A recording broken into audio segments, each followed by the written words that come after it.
doesn't have to look fancy, but still having the sharp corners off, well, feels a bit better.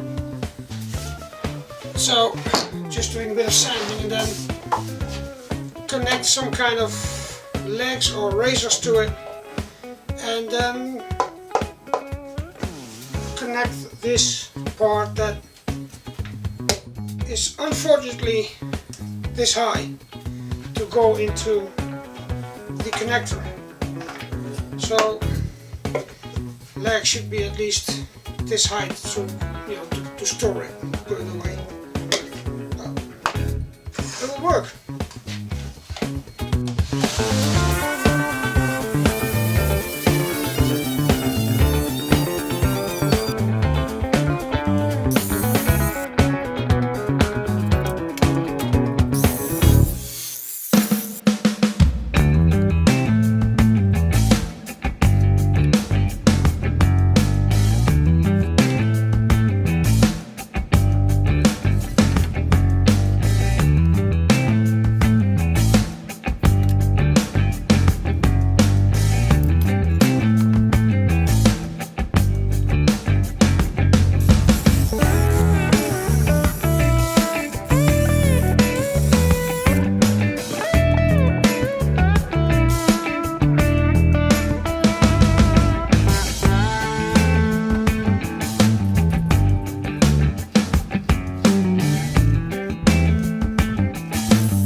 So, my Steambox is ready.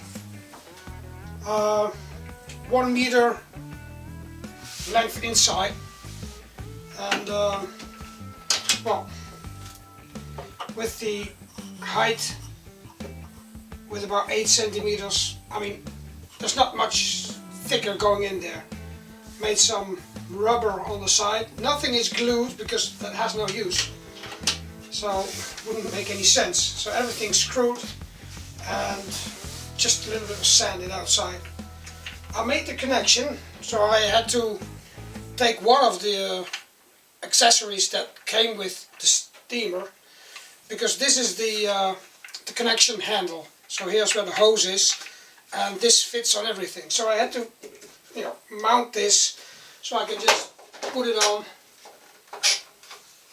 and then, well, it should have some steam. It's going 1 centimeter down on this side, so a bit lower. So when I open it up, you know, there's always room for the water to go out, the condensating water that, you know. But, and I still got to figure out when I'm going to use it, whether I need to make a little hole on the other side so the steam can escape.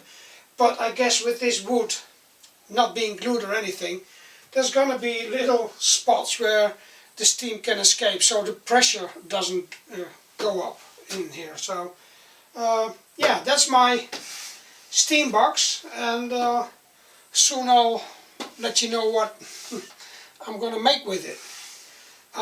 This was my entry also at the same time for Toolmake 18,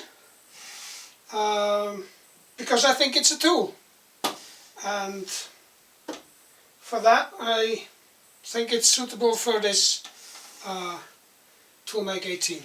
So, see you all next time. Do some woodworking, it's a nice way to spend your time. Do some recycling, it's an even better way to spend your time. And see you all in the next video. Add the logo.